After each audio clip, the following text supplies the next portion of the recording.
오늘 함께 나누실 말씀 누가복음 10장 25절부터 37절입니다.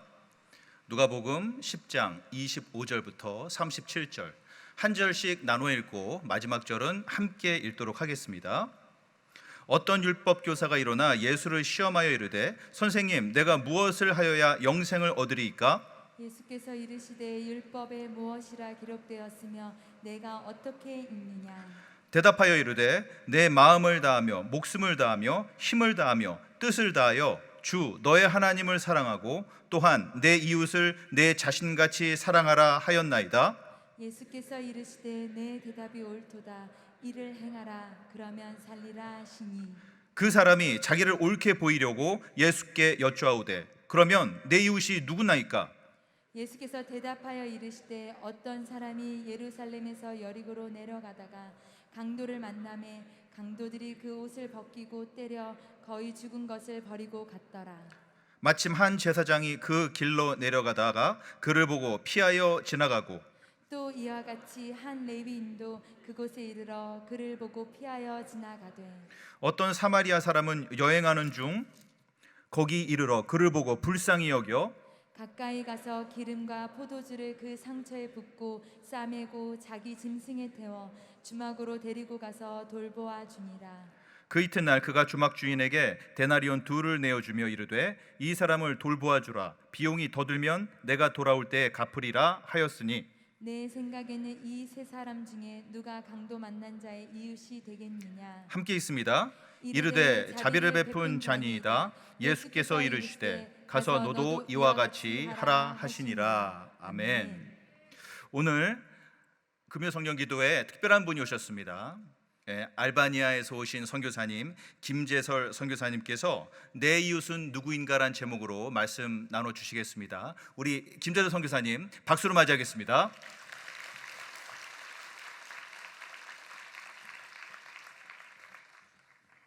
할렐루야. 처음 이곳에 와서 또 설교를 하게 되네요. 여러분들을 만나게 돼서 반갑습니다. 먼저 알바니아식으로 인사를 하겠는데요. 예전에 제가 알바니아 인사를 가르쳐 드렸습니다. 기억하시는 분이 혹시 계시나요? 예, 역시 안 계시는군요. 그때는 CN이라고 인사를 했습니다. CN이 기억나십니까? 이게 How are you라는 안녕하세요라는 뜻이 되는 거고요.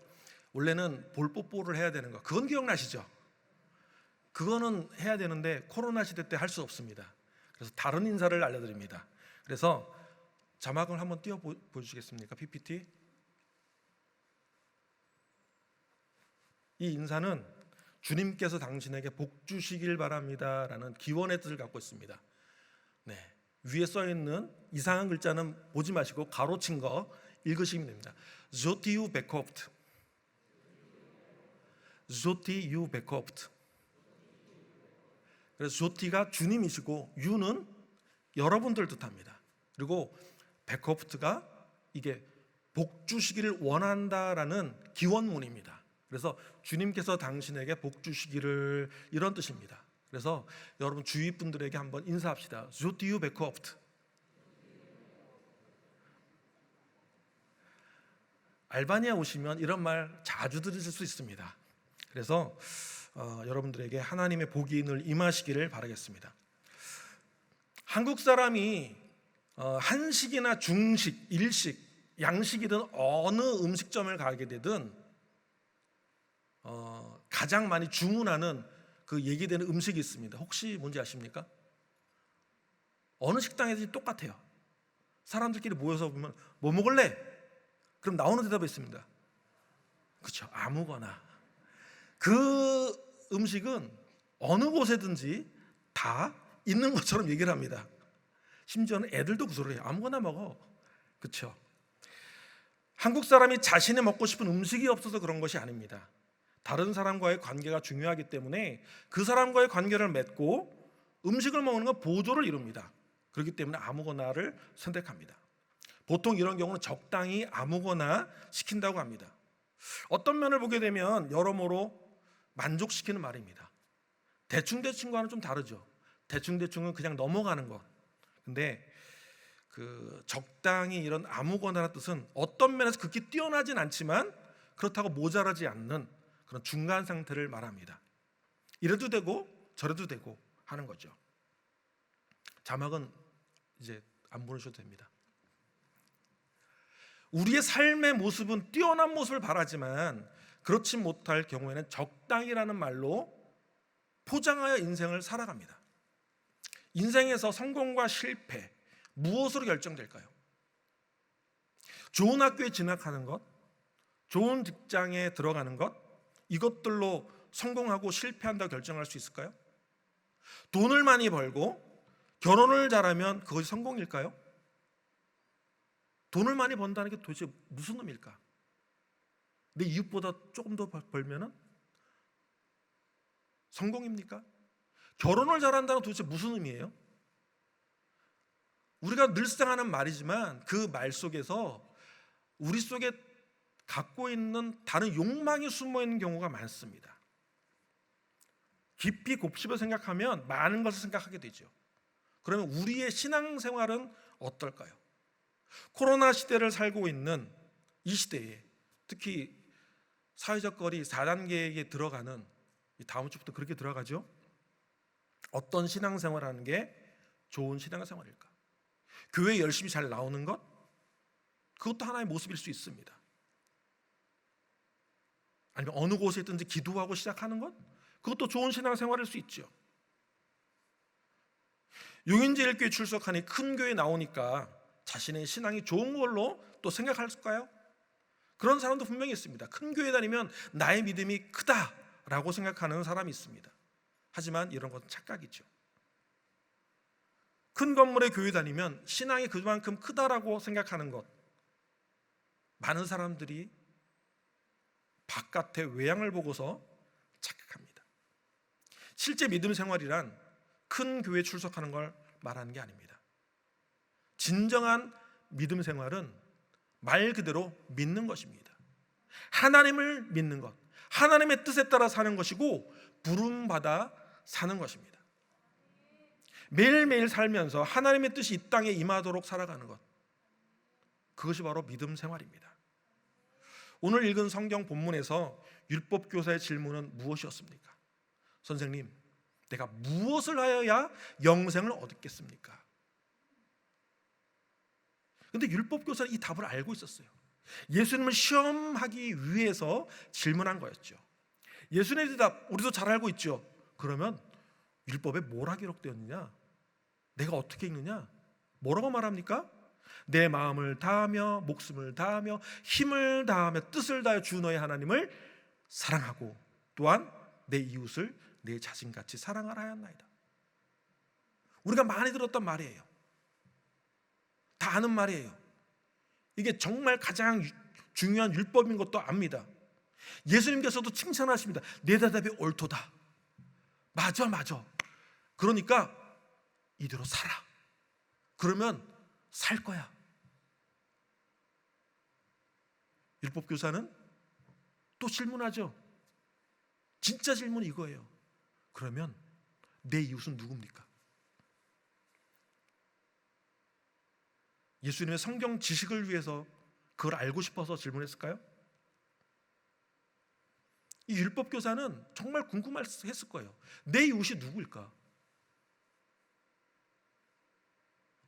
예수님은 강도 만난 한 사람에 대해 이야기를 합니다.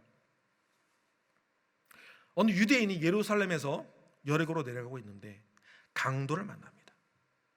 강도가 나타납니다. 강도가 돈만 뺏으면 되지 옷도 뺏어요. 옷이 귀한 시절이니까 옷도 뺏어야죠. 그리고 때려서 거의 죽게 만듭니다. 실신해서 기절해서 누워 있습니다. 그냥 신음소리만 내고 있는 상황에 한 사람이 나타나죠. 그는 제사장이었습니다.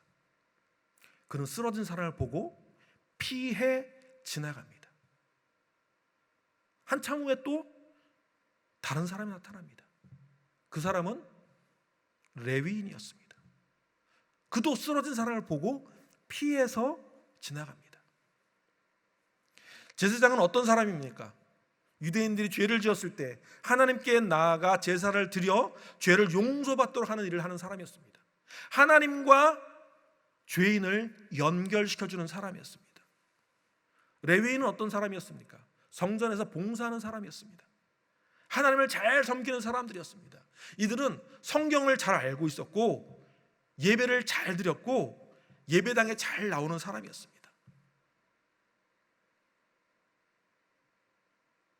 자신이 하나님을 잘 사랑하고 섬긴다라고 이야기할 수 있는 사람들이었습니다. 그건 부인할 수 없는 사실이었어요.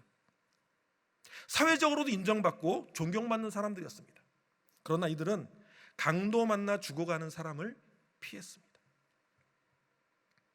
이들은 어찌 보면 적당히 신앙생활하고 적당히 잘 살고 적당히 존경받는 그러한 신앙생활의 모습들을 하고 있지 않았나 모르겠습니다.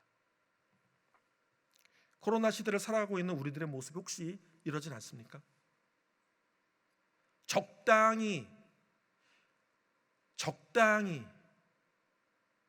어찌 보면 적당히가 아닌 것 같지만 내 중심에서는 요것만 하면 되겠지, 교회만 이렇게 나가면 되겠지, 시간 맞춰서 예배 드리면 되겠지, 그걸로 우리 신앙생활이 만족되어지고 있지는 않습니까? 저는 제 자신이 이런 사람인 것 같아서 굉장히 두렵고 떨립니다. 나의 도움을 필요로 하는 사람을 외면하고 지나가지는 않았는지, 하나님을 사랑한다고 하지만 적당히 믿고 적당히 선교사로 살고 있지 않나 고민하게 됩니다. 실제로 선교사는 한국을 떠나 멀리 있습니다. 그래서 솔직히 말하면 한국에서 컨트롤할 수가 없습니다. 어떻게 살고 있는지, 사역을 잘하고 있는지, 이 사람이 제대로 사람들 만나고 있는지 설교를 하는지 모릅니다. 선교사가 보고하면 믿어줄 뿐입니다. 그러기에 선교사는 더욱 두렵고 떨리는 마음으로 살아야 합니다. 그냥 시간을 보낸다고 해서 아무도 뭐라고 할 사람이 없습니다. 그러나 실제로는 그 속에서 치열한 영적 전쟁이 있고 눈으로 보이지 않는 어려움, 가족에게도 말할 수 없는 어려움을 갖고 살아갑니다. 오직 하나님께만 아뢰일 수 있는 어려움들을 갖고 살아가기도 하죠. 지금 예배에 나오신 모든 분들도 동일할 것입니다. 가장 가까운 가족에게도 말하지 못하는 어려움과 고민, 갈등이 분명히 있을 것입니다. 그러기에 주님께 나옵니다. 하지만 이 주님께 나오는 것도 적당히 이 정도만 하면 하나님이 해결해 주시겠지, 적당히 이 정도면 하나님 봐주세요, 이런 마음으로 나오면 안 됩니다. 진정 갈급한 심정으로 주님께 나와야 합니다. 내 뒤에 물러설 곳이 없어서 주님밖에 없습니다. 주님 외에는 소망이 없습니다. 나는 그러기에 주님께 나옵니다. 어느 곳에 있든지 주님만 바라보고 엎드려 기도하는 그런 부르짖는 심정으로 하나님께 나아가야 합니다. 한편 또 그 강도 만난 그 사람에게, 그 죽어가는 사람에게 한 사람이 또 나타납니다. 우리가 잘 알고 있죠. 사마리아 사람입니다. 사마리아 사람은 유대인과는 다릅니다. 이방인의 피가 섞였고 유대인들은 그들을 개 취급했습니다. 사람으로 여기지도 않았습니다. 상종을 하지도 않았습니다. 그래서 사마리아 땅을 지나가면 빨리 갈 수 있는 길이 있음에도 불구하고 삥 돌아서 멀리 돌아서 갑니다. 그런데 바로 그 사람이 나타나서 죽어가는 사람을 구합니다. 이 사람이 사마리아 사람이든 유대인이든 상관하지 않고 죽어가고 있기 때문에 구합니다. 포도주를 부어서 소독을 하고요, 기름을 발라 덧나지 않게 합니다. 상처를 싸맵니다. 자기 짐승에 태워서 주막으로 데려갑니다. 여관으로 데려가서 돌봐줍니다. 그리고 주인에게 자기가 떠나야 돼, 일이 있어서 떠나야 되니까 2데나리온을 맡기면서 돌봐주길 부탁합니다. 그리고 혹시 돈이 더 들면 내가 돌아오면서 돈 더 줄게, 잘 돌봐주세요. 사마리아 사람은 자신이 할 수 있는 최선을 다해서 죽어가는 그 강도 만난 사람을 구했습니다. 도왔습니다. 데려왔습니다. 이 사람은 왜 그랬을까요? 이 사람이 유대인이니까 잘 보이면 사마리아 사람에게 인식이 사마리아 사람에 대한 인식이 좋아질 거야라고 그런 마음을 갖고 도왔을까요?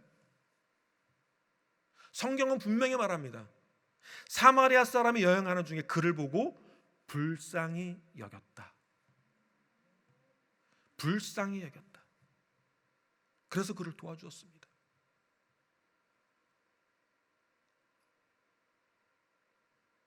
제사장과 레위인은 하나님을 잘 알고 있었고 하나님 말씀에 능통했고 하나님을 가까이 섬기는 사람이었지만 그들에게는 불쌍히 여기는 마음이 없었습니다.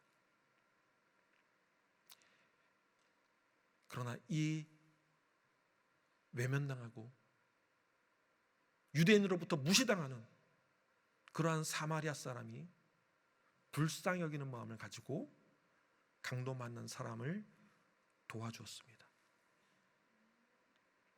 예수님은 이 율법학자에게 묻습니다. 이 강도 만난 사람에게 누가 이웃인가?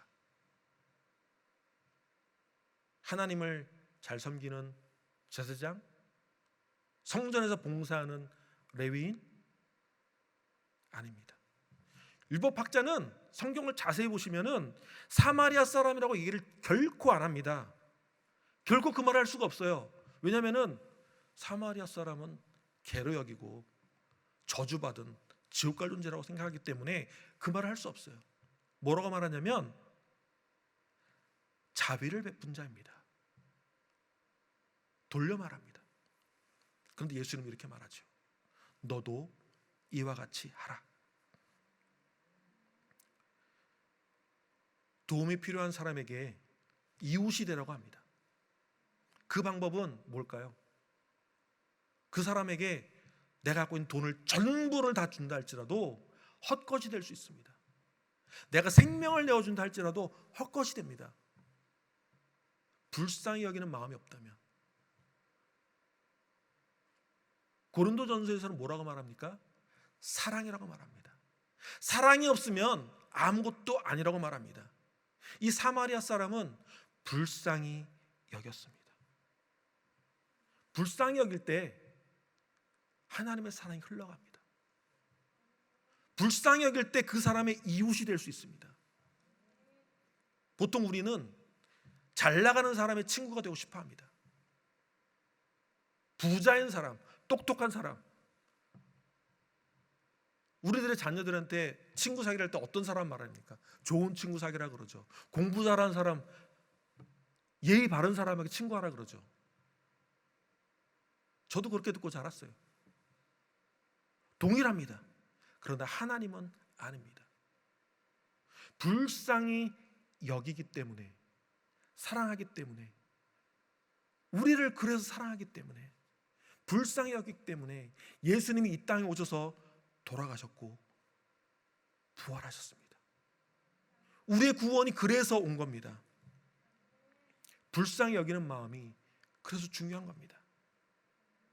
제가 선교사로 외국에 살다가 집에 오면, 한국에 들어오면 제 얼굴 보고 하는 이야기들이 있습니다. 가족들은 홀쭉해졌다 그럽니다. 얼굴이 상했다 그럽니다.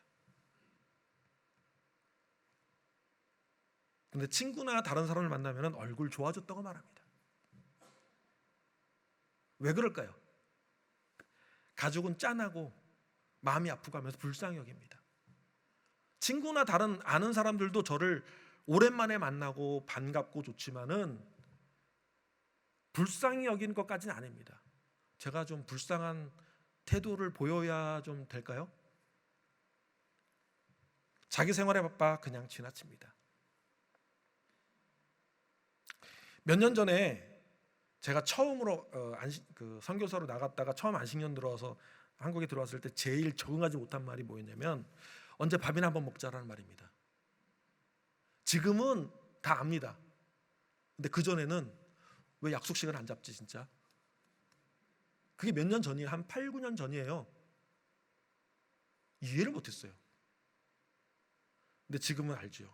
그냥 인사입니다. 반갑다는 말입니다.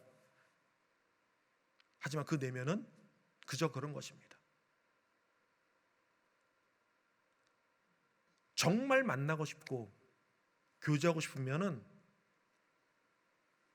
시간을 내고 약속을 잡고 만납니다. 그냥 한번 언제 밥이나 한번 먹자, 이게 적당한 그저 그런 인사가 되었습니다. 혹시 우리가 우리 삶을 그렇게 살고 있지 않습니까? 적당하게 살고 적당하게 신앙생활하고 남들 보기에 그냥 행복해 보이고 속 안에 갈등이 있지만 그걸로 그냥 털고 넘어가고, 성경은 말하죠.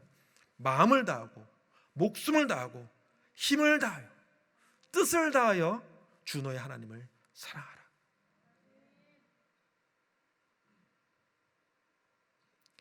그게 구원받기 위한 것이 아닌 구원의 증거입니다. 하나님을 사랑하는 게 구원받기 위한 것이 아니에요. 우리가 구원받았기 때문에 하나님을 사랑할 수 있는 거고, 그리고 이웃을 사랑할 수 있는 것입니다. 그들이 불쌍히 여김 받게 됩니다. 삶으로 하나님을 사랑하는 것 나타내는 게 바로 이웃을 사랑하는 것으로 나타납니다. 그럼 우리의 이웃은 정말 누구일까요? 먼저 주위에 도움이 필요한 사람일 수 있습니다. 내게 다가와 손을 내밀어 도와주세요라고 하는 사람일 수 있습니다. 그런 도움을 외면하지 말길 바랍니다. 물질적인 것을 넘어서서 마음을 나누고 삶을 나누고. 왜 우리가 교회라는 공동체를 이룹니까? 왜 예수 그리스도의 한 몸이라고 말합니까? 다른 게 아니라 어려움을 나누고 삶을 나누고, 그러면서 그 가운데 하나님의 사랑이 스며들고, 내가 알고 있는 하나님 너도 알기를 원해. 내가 경험한 그 하나님이 바로 너의 하나님 되기를 원해. 그리고 그것을 나누는 것입니다. 불쌍히 여길 때 나의 진정한 이웃을 찾을 수 있습니다. 그리고 그들에게 내가 진정한 이웃이 될 수 있고, 또 내가 어려울 때 하나님은 나의 진정한 이웃을 붙여주십니다. 내가 도움이 필요할 때 하나님께만 구했는데 어떤 사람이 와서 한마디 하면서 위로를 해줍니다. 하나님이 보내준 사람들이 분명히 있습니다. 우리가 그런 이웃이 되어야 합니다. 여러분에게 제 이웃을 소개하려고 합니다. 아직까지 알바니아가 어디 있는지 모르시는 분들 아직도 많습니다. 이제 PPT 좀 보여주겠습니까? PPT를 보면은 지도가 나오는데 자세히 보시면 글씨가 잘 보이나요? 네. 맨 왼쪽에 이탈리아라고 보입니다. 요즘 유럽 축구하느라 정신없는데 그 이탈리아, 거기 보면 장화잖아요. 장화, 구두. 뒷굽 보면은 거기서 오른쪽 바다만 넘어가면 거기가 바로 알바니아입니다. 유럽이라고 불리는 곳입니다. 동유럽. 바로 밑에는 그리스가 있고요. 그 위로는 알바니아가 있습니다. 그리고 그 위쪽으로 넘어가면은 몬테네그로, 크로아티아, 이런 식으로 올라가게 되죠. 그 위로 올라가면 이제 그 오스트리아 나오고 독일 나오고 왼쪽 스위스 나오고 하면서 연결되기 시작합니다. 이 지역이 어느 지역이냐? 바울이 이야기했던 예루살렘부터 시작하여 일루리곤까지 복음을 편만하게 전했다라는 그 일루리곤이 바로 이 지역입니다. 알바니아 지역입니다. 알바니아, 크로아티아까지 이르는 그 지역이 일루리곤이라는 지역입니다. 인구는 한 290만 정도 현재 있고요. 개신교, 복음주의 성도들은 한 0.5% 정도밖에 안 됩니다. 퍼센티지가 약간 왔다 갔다 하긴 하지만 1%도 안 되고 있어요. 터키 지배를 500년 동안 받았습니다. 오른쪽 보면은 쭉 가다 보면 이스탄불 나오거든요. 저 오른쪽에 보면은 끝에 보면 이스탄불 나오는데, 거기서부터 해가지고 오스만 터키가 동유럽을 침공했고 500년 동안 여기를 지배를 했습니다. 그 전에는 뭐였을까요? 로마가 있습니다. 로마 카톨릭이 있죠. 그리고 정교회도 있습니다. 지금 현재도 무슬림과 정교회, 카톨릭이 균형을 이루면서 종교를 이루고 있습니다.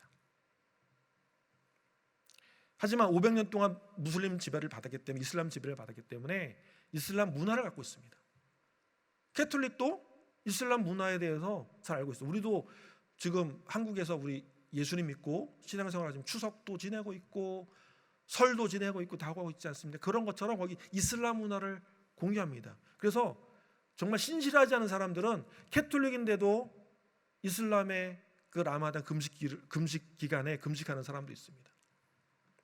그리고 1차 세계대전 끝난 후 그리고 2차 세계대전 끝난 후에 공산화가 돼서 약 50년간 공산주의를 가지고 있었던 나라입니다. 그리고 현재 유럽에서 가장 가난한 나라 중에 하나입니다. 주위에 보면 이태리 있고 그리스 있죠. 많은 사람들이 이태리로 넘어가서 그리스로 넘어가서 노동자로 많은 사람들이 일을 하고 있습니다. 사람들이 그렇게 살아요. 예전에 제일 처음 갔을 때는 350만이라는 인구였었는데 한 60만이 사라졌어요. 다 죽었나? 이민 가고 난민으로 나가고 그리고 돈 벌러 나갔고 막 이래요. 그리고 제가 아는 그 시골의 사람들도 3개월을 나갔다가 일을 하고 들어오고 3개월 또 머물렀다가 다시 3개월 후에 또 나갑니다. 비자 기간이 무비자로 나갈 수 있는 게 3개월 나갈 수 있는데 나갔다가 다시 들어오면은 3개월 기간이 지나야 또 나갈 수가 있거든요. 그런 사람들이 많이 있었어요. 그러면 코로나 때 막 국가 간의 이동이 제한됐었죠. 어땠을까요? 사람들이 한없이 가난해지기 시작했습니다. 다음 보여주시겠습니다. 여기 티라나 주님의 길 교회, 제가 사역하고 있는 교회입니다. 저 교회를 두 군데 사역을 하고 있는데 상가 1층 장소를 빌려서 예배를 드립니다. 2층부터는 아파트예요. 근데 이곳에서 예배를 드립니다. 다음 거 보여주시겠어요? 어린이 모임을 하고 있습니다. 이게 코로나 이전의 모습입니다. 이전에 보통 토요일에 모여서 어린이 모임을 이렇게 했어요. 그러면 이제 동네 아이들이 아파트가 제가 살는 아파트 바로 거기거든요. 동네 애들이 놀고 있다가 들어옵니다. 같이 예배드리고 찬양과 말씀 듣습니다. 근데 지금은 어린이 모임 못 하고 있죠. 작년 코로나 사태가 일어난 이후에 어린이 모임 한 번도 못 했어요. 마스크를 안 쓰고 다니는 애들입니다.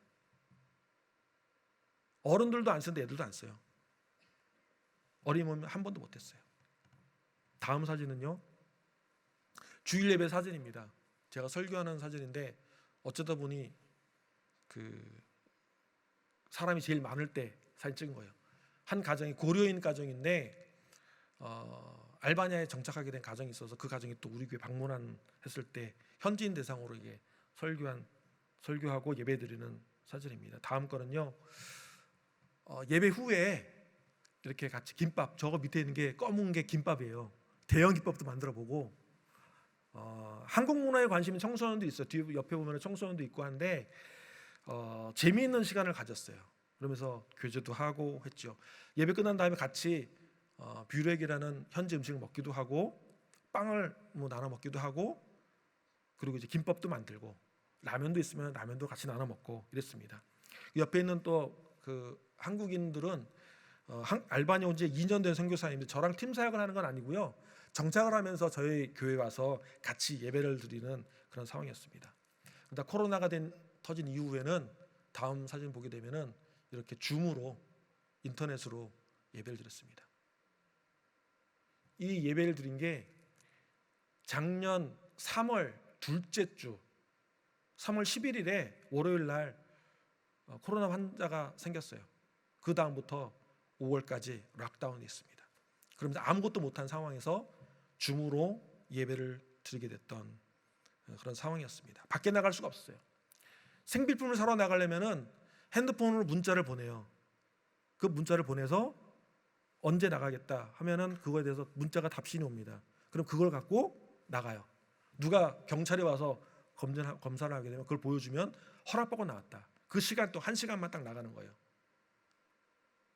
3월부터 5월 달까지 6월 초까지 해가지고 아예 못 나갔었거든요. 그리고 5월 중순 이후에는 2시간을 허락받아서 나갈 수 있었어요. 그 외에 나갈 수 있는 사람들은 직장 나가는 사람들, 차도 못 다닙니다. 지금 여기 락다운 뭐 어쩌고 얘기 나오는데 이건 락다운이 아니에요. 아주 자유로운 거예요. 문 밖을 나가는 게 아예 안 되는 그런 상황. 그래서 그런 어려움 가운데 살았습니다. 다음 사진 보여주시겠어요? 이게 제가 5월 달에 찍은 사진인데 올 주일날 아침에 찍은 사진인데 주일 예배만 현재 1월 둘째 주부터 드리고 있습니다. 1월 둘째 주부터 오프라인으로 모여 드리고 있어요. 마스크 쓰고 그 다음에 오는 사람을 열 체크하고 손 소독하고 그러면서 어른 예배만 드리고 있습니다. 청소년하고 그 다음에 어른 예배를 같이 드리는데 그렇게 예배를 드리고 있습니다. 자리를 정리하고 예배 드리기 전에 마음이 짠해서 한번 사진 찍었어요. 이 자리에 우리 아이들이 와야 되는데 못 오고 있고 어른들만 잠깐 모여서 예배 드리는 것 마음이 너무 아프더라고요. 이 자리가 모두 채워지기를 소망합니다. 그리고 티라나 말고 시골의 조짜이라는 곳을 가서 사역을 합니다. 다음 사진 보여주겠어요? 시골 조짜이에 어린이 모임 하는 사진입니다. 이곳 개척한 게 굉장히 오래됐어요.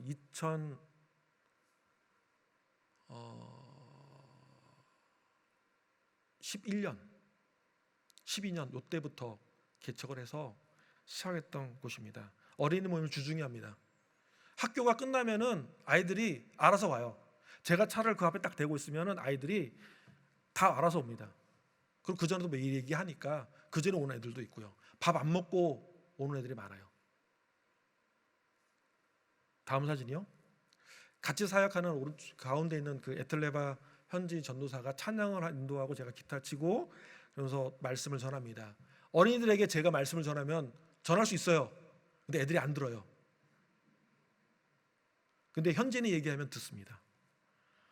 제가 얘기하기는 한계가 있어요. 애들 그 어린이 눈에 맞춰서 얘기하는 한계가 있어가지고 그거는 현지인 사역자에게 부탁을 해서 하게 합니다. 여기는 원래 조짜이 여기를 담당하는 사람은 아니지만 그 옆에 도시에 있는 패친이라는 곳에서 사역을 하고 있는 그 전도사인데 저희랑 같이 사역을 예전에 같이 했었습니다. 그 다음 사진은 어린이 모임이 끝난 다음에 청년들을 데리고 성경 공부를 합니다. 원래 사진을 제가 잘 안 찍거든요. 그럼 제가 없어야 되는데 같이 갔던 다른 선교사님이 찍어준 거예요. 그래서 사진이 있는 거예요. 귀한 사진 건졌습니다. 그래서 성경 공부 모임을 하고 그리고 삶을 나누고 그 다음에 또 이게 헤어지게 되죠. 그리고 가정 방문도 하고요. 다음 사진은 그 시골에 이 자매 이름이 루비아나라는 자매입니다. 가난하게 살아요. 이 집이 애들을 놔두고 부모 둘이 그리스로 일을 떠나는 경우가 많아요. 그런데 뭐 저기 큰 딸도 있는데 집이 딴 데 있고 여기가 지금 막내 딸이거든요. 근데 지금 고등학교 3학년 올해 졸업했습니다. 돈이 없어가지고 형편이 어려운 이 가정에 저희가 한 달에 5만 원 장학금을 주고 학비를 쓰면서 차비도 쓰고 거기까지 나갔다 도시까지 나갔다 오려면은 차비가 필요하거든요. 그래서 장학금을 지원했고 올해 6월에 졸업을 했습니다. 그리고 다음 사진에 바이야메라는 자매도 마찬가지로 이 자매는 작년에 들어갔어요. 작년에 들어가서 고등학교, 중학교 때까지는 바로 근처까지 학교에서 상관이 없는데 나가는데 돈이 필요하기 때문에 장학금을 지원했습니다. 처음에는 까불고 장난 많이 치는 선머스마 같은 진짜 그런 애였어요. 근데 성경 공부를 통해서 많이 변했고 말도 예쁘게 하고 많이 바뀌었어요. 그래서 지금 그렇게 지원을 했고요. 지금 들고 있는 게 2021년 달력이에요. 달력도 저희가 구매를 해서 다른 선교단체에서 달력을 발행했는데 그 달력을 사가지고 이거 사람들에게 나눠줬거든요. 우리 모임 나오는 사람들에게 이 가정이 나눠줬던 거 사진을 찍었던 겁니다. 그래서 이런 사진이 있고요. 그리고 다음 사진은 교회 개척해서 교회 사역만 하는 게 아니라 지도자들을 대상으로 교육을 합니다. 교회 개척 학교를 합니다. 에그나티아 프로젝트 모임을 하는데 선교는 혼자 선교사가 하는 게 아닙니다. 선교사 혼자 북치고 장구치고 교회를 하나 만들어 다음에 거기 사람들 세워서 하는 게 아니라 같이 협력해서 하는 거예요. 현지인 사역자와 함께 그들을 같이 가르치고 돌보고 세우고 하면서 교회가 없는 지역을 가서 교회를 개척하게 만드는 일들을 합니다. 그래서 실제로 많은 곳에서 교회가 이루어지고 있고요. 저도 그곳에 강의를 하고 강의도 듣고 하면서 삶을 나누고 하는 그런 모임입니다. 코로나 기간 작년에 찍은 사진인데 오랜만에 오프라인으로 모여서 마스크 쓰고 있죠. 오프라인으로 모여서 했던 그때 사진입니다. 그리고 이 사람들이 그 현지인 사역자들이 되게 존경스러운데 어려운 가운데서도 정말 열심히 사역합니다.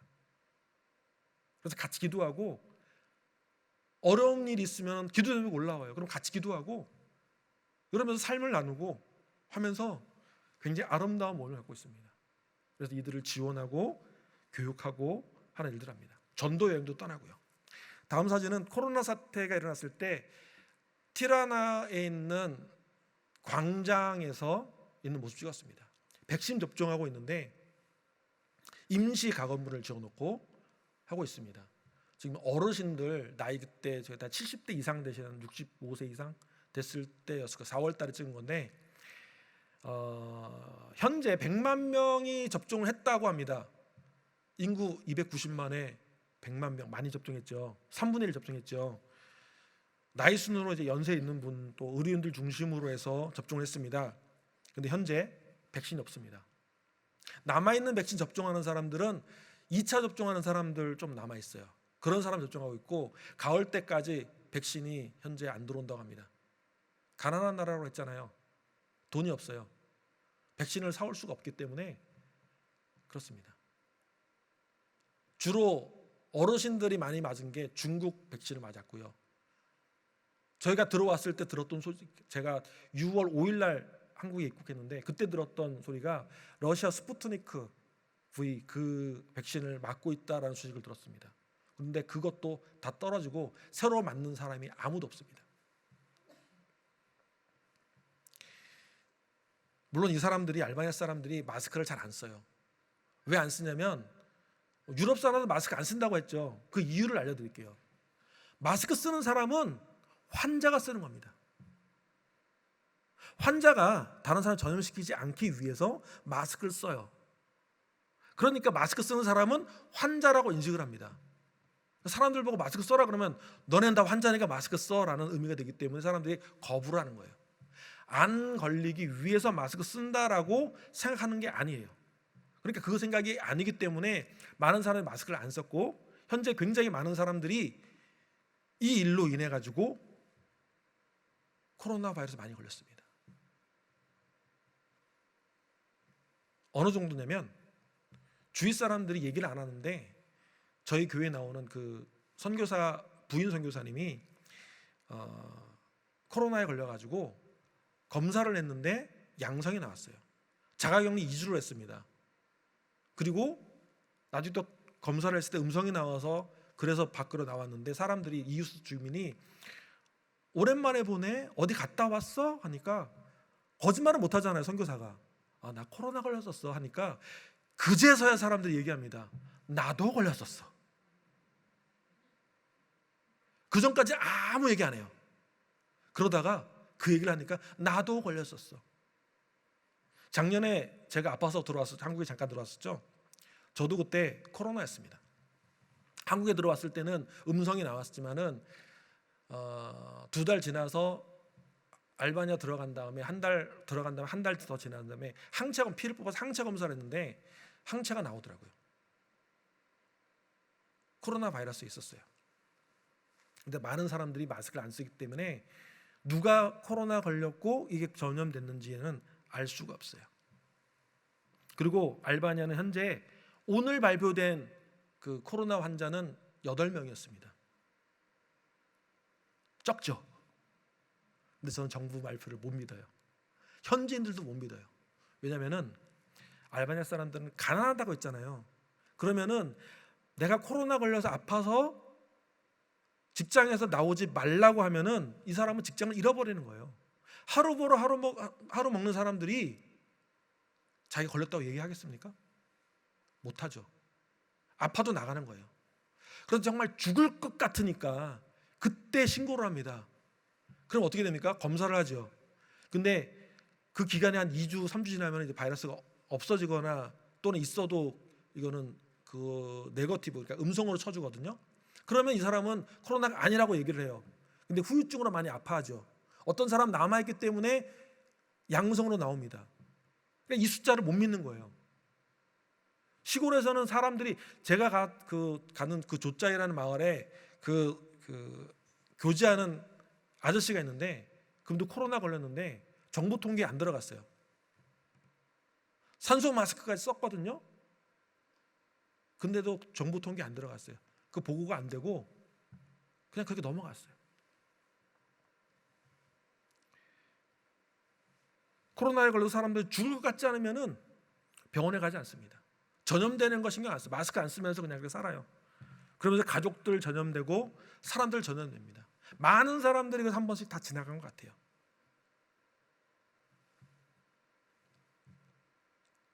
그래서 더 불쌍한 건 이 사람들이 하나님을 모른다라는 게 너무 불쌍한 거예요.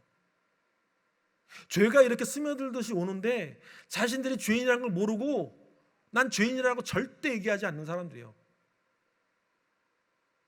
그러면서 이 사람들이 이 세상을 살아갑니다. 가난하다고 불쌍한 게 아니에요. 동남아시아의 가난한 것과 동유럽의 가난한 것하고는 천지 차이입니다.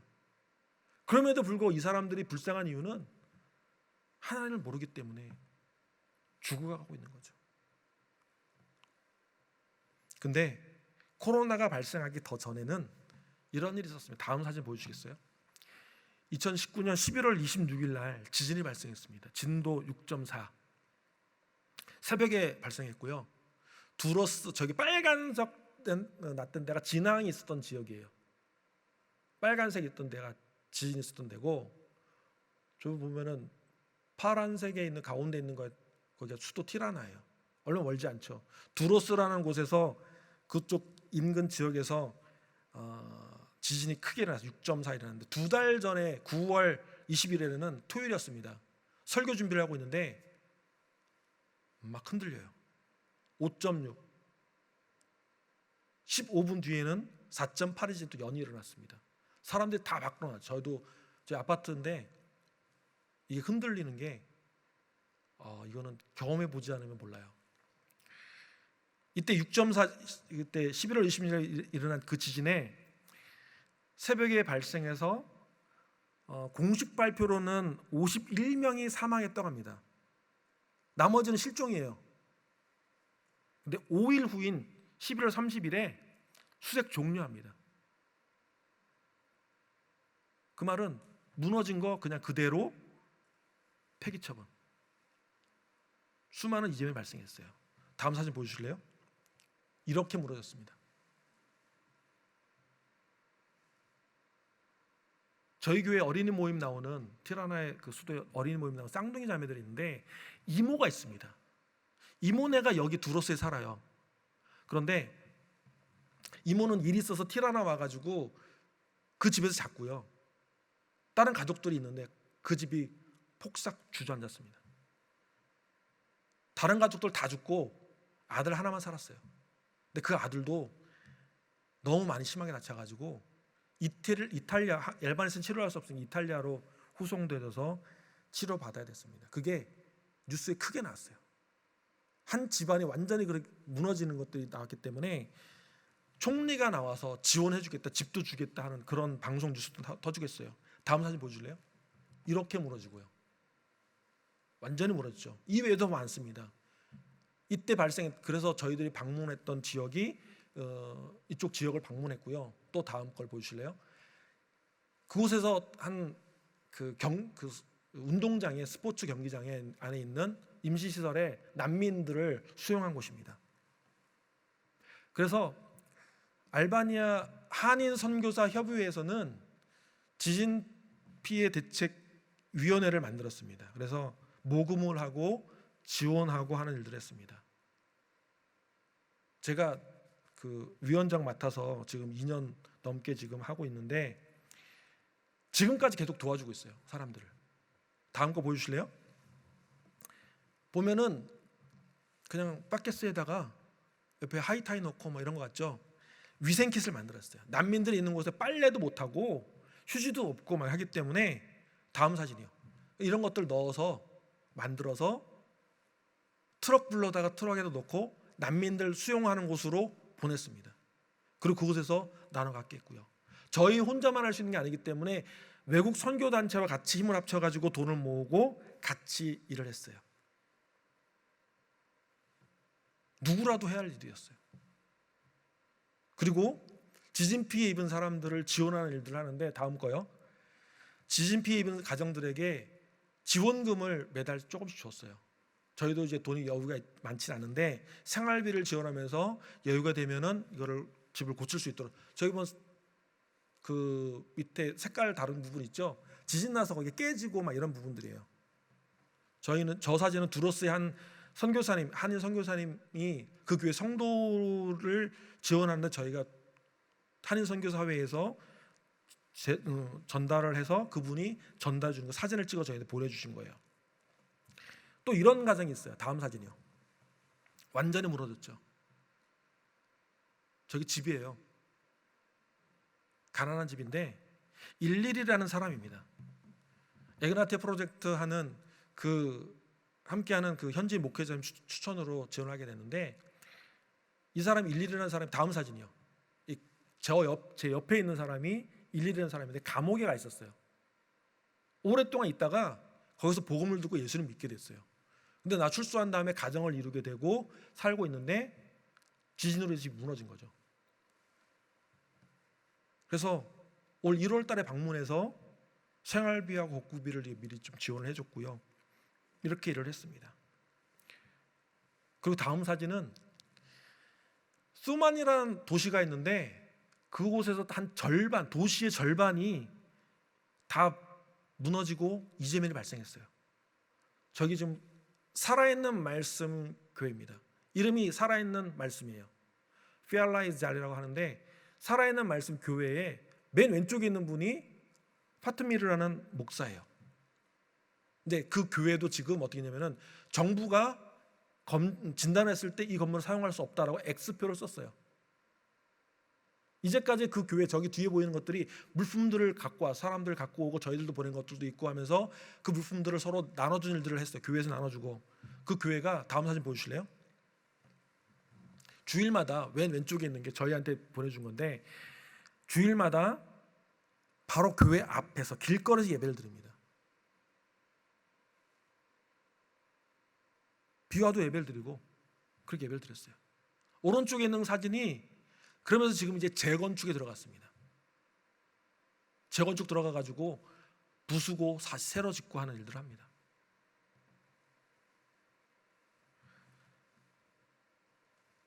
그래서 지난주에 우리 한인 선교사회에서 5,000유로를 또 전달했고요. 또 아직도 지진으로 인해서 고통받고 있는 그 지역 주민과 성도들이 있어가지고 그런 사람들이 다시 또 그 각자 지원을 또 따라야 되기 때문에 저희 한인 선교사에서 구호품을 전달할 계획을 갖고 있습니다. 이렇게 사역을 해왔어요. 이들이 이웃이기 때문에. 그리고 코로나 시대 때는 선교사로서 어떻게 할 것인가 많이 고민하잖아요. 교회 왔을 때 신앙생활, 교회 생활을 하는 게 신앙생활 전부인가? 밖에 나갔을 때는 신앙생활 어떤가? 우리도 고민하잖아요. 마찬가지로 저희도 고민합니다. 다음 사진은, 그래서 새로운 전략을 위해서 다른 선교단체, 지금은 선교사 연합회가 있어요. 그 연합회 회장하고 만나서 서로 의견을 나누고 정보를 얻고 하는 거였어요. 다음 사진은, 그래서 선교사들이 알바니아의 어느 곳에 교회가 있습니다. 현지인들이 아닌 선교사들이 들어가 있는 지역들을 이렇게 찍어놓은 것들 사진을 찍었는데, 우리 선교사들이 어떻게 해야 사역을 제대로 할 것이고, 어떻게 해야 그저 그런 선교사가 아닌, 적당히 먹고 사는 선교사가 아닌 하나님의 마음 품고 그들에게 다가가는 선교사가 될 것인지에 대해서 고민하고 전략을 세우고 있습니다. 아직도 완전히 회복되지 않았기 때문에 계속 고민하고 있어요. 전략을 이야기를 하고 있고, 지경을 어떻게 넓힐 수 있을까? 코로나 시대가 어떻게 보면 사람들을 만나지 못하는 시대이긴 하지만 도리어 온라인으로 외국에 있는 사람들도 많이 만날 수가 있어요. 새로운 또 문이 열렸어요. 한 곳의 문이 닫혔기 때문에 한 곳의 문이 또 열렸습니다. 그럼 선교사들이 어떻게 그곳에 갈 수 있으면 가고, 왜냐하면 선교사들이 현지인들보다 좀 더 자유롭거든요. 물론 백신 맞고 나면 더 자유롭겠지만 그렇게 되면은 사역의 지경이 더 넓혀질 수 있습니다. 바로 이런 것들을 위해서 이제까지 사역을 해왔고 그리고 이렇게 들어왔습니다. 다음 사진 저희 가족 사진인데 다니엘이 키가 컸죠. 2개월 됐을 때 알바니아 갔는데 지금 한국 나이로 13살이고 키가 170이에요. 월요일날 병원 가서 재게 됐는데 170이어가지고 아유, 연말 되면 저보다 크겠어요. 저희 가정을 위해서 기도해 주시기 바랍니다. 건강과 사역을 위해 기도해 주시기 바라겠고요. 저의 이웃이 되어주시고 다른 게 아니라 저를 불쌍히 여기시고 기도해 주십시오. 알바니아를 놓고 드릴 때마다 기도해 주십시오. 그 영혼들 만나지도 못했고 보지도 못했고 가지도 못한 곳이지만 그러나 주보에 이름 올라오거나 어딘가에 소식이 들리면 알바니아에 이름도 모르는 그 영혼들 한 사람 한 사람들을 위해서 그분들을 위해 기도해 주시기 바랍니다. 그래서 알바니아 사람들의 친구가 이웃이 되어주시길 바라겠습니다. 그래서 적당히 신앙생활 하지 말고 마음을 다하고 뜻을 다하고 정성을 다해서 하나님을 사랑하듯이 우리 이웃을 찾아서 사랑을 나누는 사랑하는 우리 용인제일교회 성도님들 되시기를 주의 이름으로 축원합니다.